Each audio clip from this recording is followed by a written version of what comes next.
मूळ मुद्दा हाच राहतो की ज्या परिषदेत एक तर ते डायव्हर्स जर पाहिलं तर आमच्या कलानगर एवढं ते पूर्ण गाव आहे, 1 किलोमीटरची पण लांबी नसेल. तसंच डॅवॉस आणि क्लॉस्टर्स या दोन्ही गावांमध्ये त्यांचं एक पब्लिसिस्ट चाललेलं आहे. बरं 2-3 दलाल पण घेऊन चाललेत.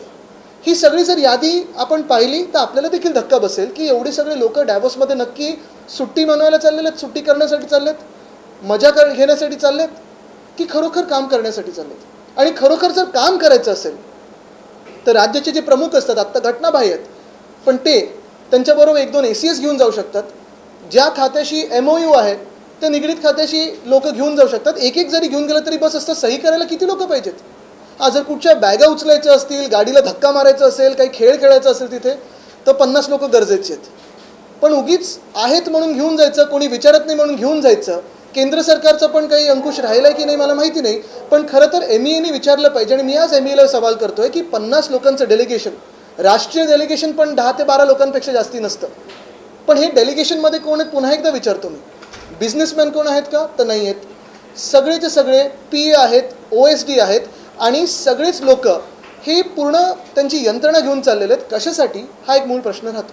ह्याच्यावर काही आपल्याला विचारायचं असेल तर विचारू शकतो. हिंदी में बता दीजिए, दावोस का मुद्दा आपने उठाया, क्या आपके पास जानकारी है? एक और उसका तकनीकी बताइए पहलू की क्या परमिशन की जरूरत होती, कितने लोगों को ही ले जा सकते? यही बात है जो पिछले साल हमने डावोस का मुद्दा उठाया था. तो आपको याद होगा कि जो हमारे रेजिम के, क्योंकि ये सरकार मैं मानता ही नहीं हूँ, ये सरकार इलीगल है, अनकॉन्स्टिट्यूशनल है, संविधान के खिलाफ बनाई हुई सरकार है. तो ये जो सरकार की जो गद्दार गैंग के लीडर है जो पिछले साल गए थे, लगभग 28 घंटों के लिए डावोस का दौरा करके आए थे. लेकिन उस 28 घंटों में 40 करोड़ का खर्चा उन्होंने किया है. दिखाया होगा 35 से 40 करोड़, मुझे पता नहीं अभी तक उन्होंने सैंक्शन किया है कि नहीं. लेकिन यही बात आती है कि इस साल का जो डावोस का दौरा है, उस टूर पे या ट्रिप पे या छुट्टी पे वो जो लोग लेके जा रहे हैं, 50 लोगों के डेलीगेशन लेके जा रहे हैं. हम महाराष्ट्र में सुनते आए थे 50 खोखे की बात, अभी 50 लोगों को लेके जा रहे हैं. और क्यों लेके जा रहे हैं किसी को भी पता नहीं. लेकिन इन 50 लोगों में ना कोई बिजनेसमैन है, ना कोई ऐसा आदमी है या कोई ऐसी औरत है जो वहाँ जाके अपने महाराष्ट्र के लिए कुछ बात कर सके या काम कर सके. जो सारे के सारे लोग जा रहे हैं वो OSDs है, PAs है, पब्लिसिटी वाले हैं, MP है, ex-MP है. जो कोई बात MOU पे कर नहीं पाता है उसको लेके जा रहे हैं. काफ़ी सारे एजेंसीज को लेके जा रहे हैं. और ये खर्चा कैसे दिखाएंगे, क्यों दिखाएंगे? मूल बात यही है, अगर ये खर्चा खुद ने भी किया हो तो भी क्या ये MEA से परमिशन इनको मिली है? क्या MEA को पता है कि 50 लोगों का डेलीगेशन महाराष्ट्र से जा रहा है और सिर्फ 10 लोगों की परवानगी उन्होंने ली है? क्या MEA को पता है कि 10 लोगों की अगर सैंक्शन दी हो तो 40 अन्य लोग ऐसे ही जा रहे हैं? अगर आपने देखा होगा तो पूरा नेशनल डेलीगेशन भी इतना बड़ा नहीं होता है. यही बात रहती है. फिर इनको क्या ज़रूरत पड़ी कि 50 लोगों को साथ में लेके जाने की? आता विवेक जी, आता मैं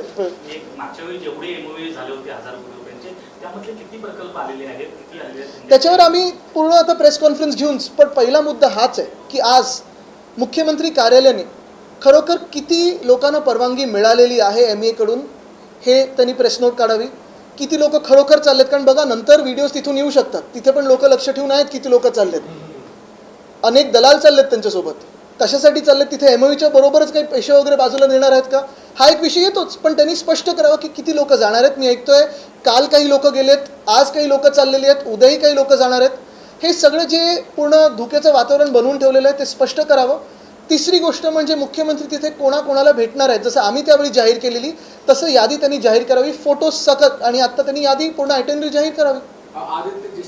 एक मिनट, उनका एक सवाल था, फिर यहाँ था.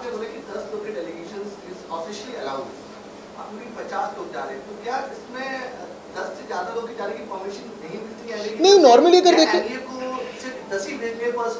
जो हमारा एक्सपीरियंस रहा है, हमारा डेलीगेशन पिछले समय का जो था डावोस में 2022 का हो या फिर COP26 का हो, जैसे ही आप परमिशन मांगते हो अगर उसमें कोई दिक्कत ना हो, कुछ गड़बड़ी ना हो तो मिल जाती. हमें भी 2 दिनों में मिल गई थी परमिशन. तो इसमें परमिशन मांगने में क्या दिक्कत है इनको? और अगर 50 लोग जा रहे हैं तो दिखाओ MEA को कितने लोग जा रहे हैं.